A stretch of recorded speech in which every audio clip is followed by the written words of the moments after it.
How's it going, everyone? This is Christian Duke for StrengthAddicts.com, and the title of this video is Ebola: Gyms, Restrooms, and Handshakes. Ebola is one of the most dangerous viruses in recent history.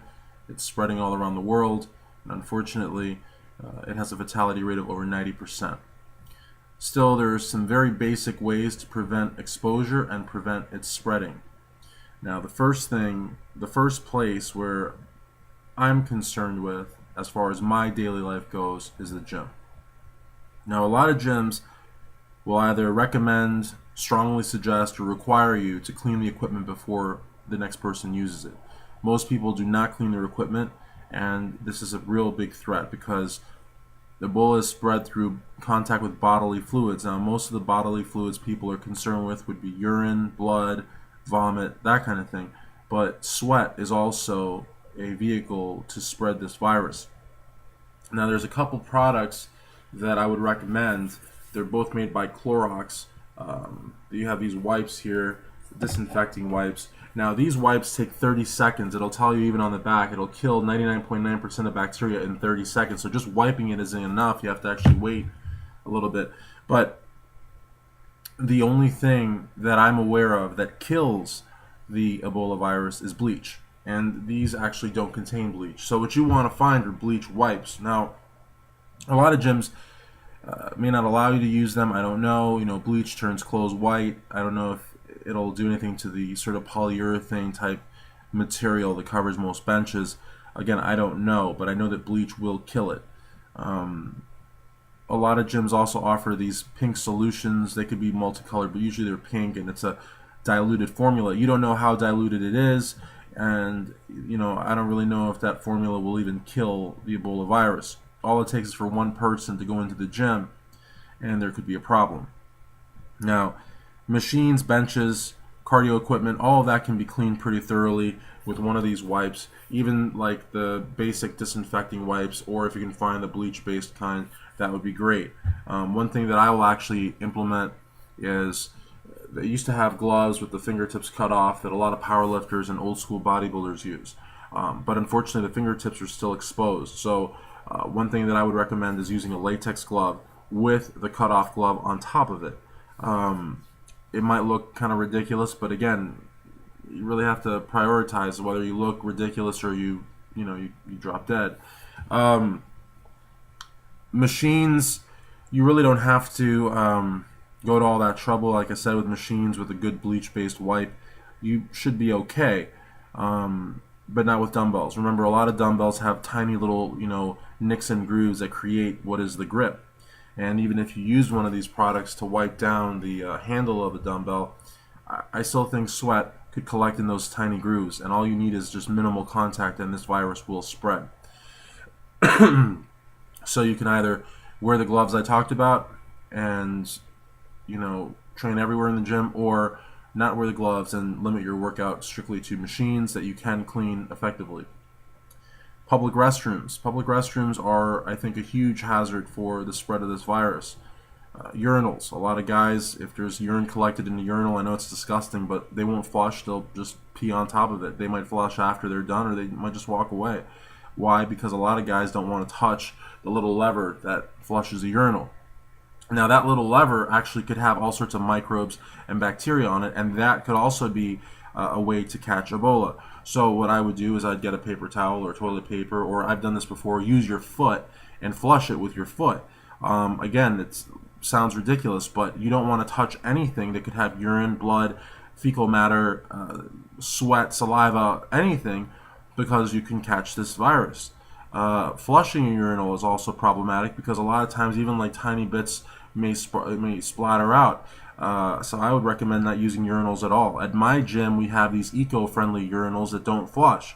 They're totally hygienic, they say, but again, Ebola is not a virus that's been largely researched. It's also not a virus that a lot of Americans have on their radar. So while these urinals may be hygienic, I wouldn't bank on the fact that they will prevent you from catching this virus.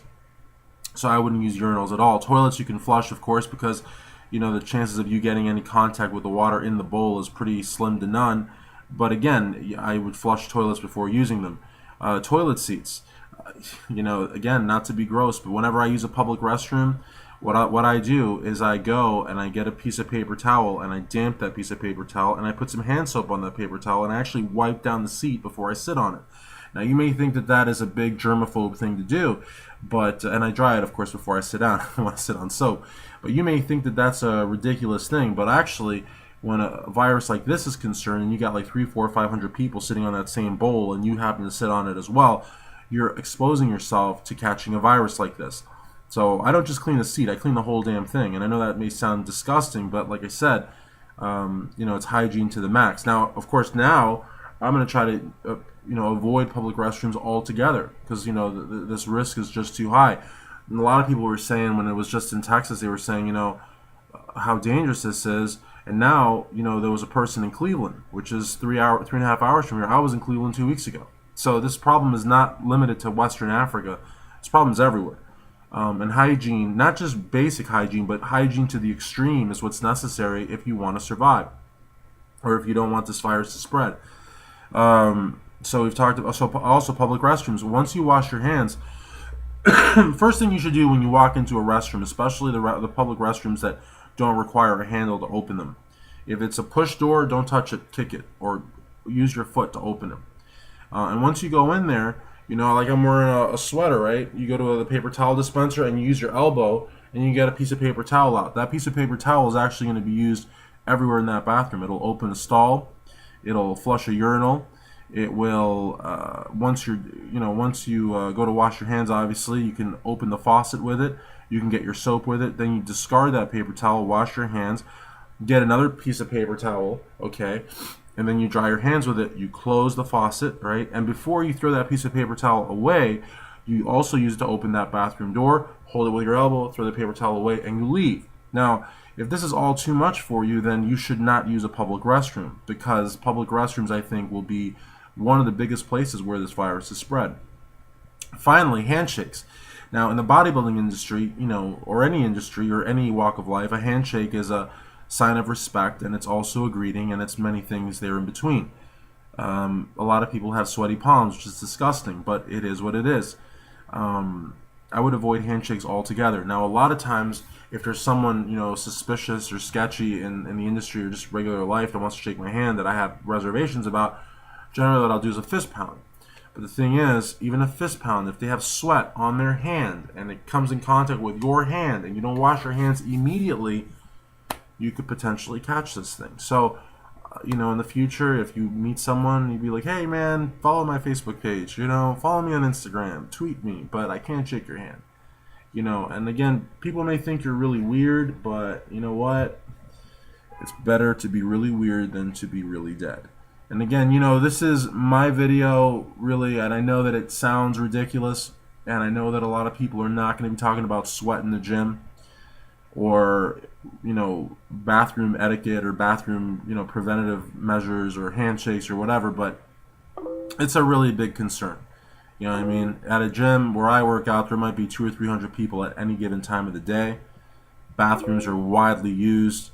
You go to an expo, a bodybuilding show, wherever, and you're bound to shake hands with 10, 20, 30, 40, 50 people if you're a nobody like me. If you're a major star, or a seminal star, or a rising star, you might shake hands with a couple thousand people.